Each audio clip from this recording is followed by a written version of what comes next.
एक शक से। और यही शक उनके बेटे के सफर की नींव बन जाता है। एक ऐसा सफर जो परंपरा और नई सूझ के बीच एक पुल बनाने वाला था। तो चलिए चलते हैं रामपुर गांव, जहां माधव नाम का एक नौजवान था जिसके सपने मिट्टी की ही तरह बस आकार लेने का इंतजार कर रहे थे। देखिए, माधव के पिता दीनदयाल जी वो कोई मामूली कुम्हार नहीं थे। अपने काम में माहिर थे। उनके बनाए घड़ों का ठंडा पानी पीकर पूरा गांव खुश हो जाता था। लेकिन माधव की सोच वो बस गांव तक ही सीमित नहीं थी। और यहीं पर हमें दो पीढ़ियों की सोच का फर्क साफ साफ नजर आता है। एक तरफ थे दीनदयाल जी, जो अपनी कला और अपने गांव में बिल्कुल संतुष्ट थे, और दूसरी तरफ था माधव, जिसके सपने बहुत बड़े थे। वो इस कला को दुनिया के बड़े बड़े शोरूम की शान बनाना चाहता था।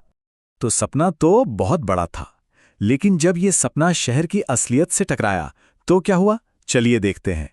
बड़े बड़े सपनों के साथ माधव शहर पहुंचा, लेकिन हकीकत क्या थी? एक पुराना छोटा सा गैरेज। पैसे ज्यादा थे नहीं, तो इसी को दुकान बनाया और अपने पिता को भी बुला लिया। ये एक बहुत बड़ा रिस्क था, पर हिम्मत पूरी थी। तो शुरुआत कैसी रही? बहुत मुश्किल। सारी मेहनत का नतीजा क्या निकला पता है? सिर्फ एक नंबर उस पूरी कहानी को बयां कर देता है, और वो नंबर था 0। जी हां, पूरे 3 महीने। एक दिन नहीं, एक हफ्ता नहीं, पूरे 3 महीने एक भी बर्तन नहीं बिका। सोचिए, लोग दुकान के सामने से निकल जाते, पर कोई अंदर झांकता तक नहीं था। ऐसा लग रहा था जैसे शहर की चमक दमक ने उनकी मिट्टी की कला को निगल लिया हो। पर उन्होंने हार नहीं मानी। तो 3 महीने की इस खामोशी के बाद कहानी में एक बड़ा मोड़ आता है।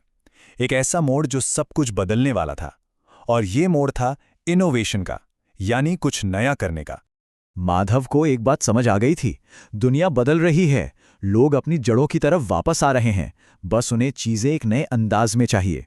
तो उसने हार नहीं मानी, बल्कि अपनी विरासत को, अपनी पारंपरिक कला को एक नया रूप देने का फैसला किया। तो उन्होंने क्या किया?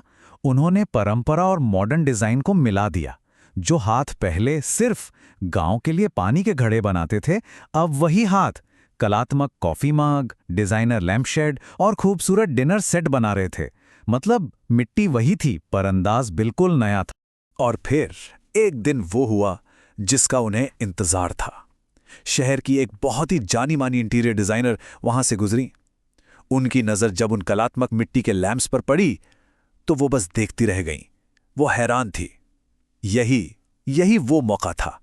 तो बस उस एक मौके ने उन्हें कहां से कहां पहुंचा दिया। उनके सफर का सबसे बड़ा, सबसे रोमांचक मोड़ अब आने वाला था। ये उनकी मेहनत की जीत थी। हुआ ये कि उस डिजाइनर ने माधव को एक बहुत बड़ी प्रदर्शनी में हिस्सा लेने का मौका दिया। फिर क्या था, पिता और बेटे दोनों दिन रात काम में जुट गए। और जब प्रदर्शनी का दिन आया, तो उनके स्टॉल पर सबसे ज्यादा भीड़ थी। लोग हैरान थे कि क्या मिट्टी से भी इतनी मॉडर्न और खूबसूरत चीजें बन सकती हैं। यह सबके लिए एक नया अनुभव था। और अगले दिन अखबारों की हेडलाइन यही थी, मिट्टी की जादुई वापसी, रामपुर के कलाकारों ने जीता सबका दिल। ये सिर्फ शब्द नहीं थे, ये उनकी मेहनत, उनके विश्वास और उनकी कला को मिला सम्मान था। तो ये तो थी जीत की कहानी, लेकिन इस सफलता का असर कितना बड़ा था, इसका नतीजा क्या निकला? आज की बात करें तो माधव की एक बड़ी कंपनी है। और सबसे अच्छी बात यह है कि उनके गांव के दर्जनों कुम्हारों को वहां काम मिला है। और दीनदयाल जी, जो शुरू में थोड़ा शक कर रहे थे, आज उन्हें अपनी कला के इस नए अवतार पर बहुत बहुत ज्यादा गर्व है। तो इस कहानी ने यह साबित कर दिया कि अगर इरादे पक्के हों और अपनी जड़ों से जुड़ा हो, तो मिट्टी को भी सोना बनाया जा सकता है। यह सिर्फ एक कहावत नहीं, उन्होंने इसे सच कर दिखाया। तो ये कहानी खत्म होते होते हम सबके लिए एक सवाल छोड़ जाती है। हमारी अपनी विरासत में, हमारी जड़ों में ऐसा कौन सा सोना छुपा है जिसे बस तराशने की जरूरत है? इस पर सोचिएगा जरूर।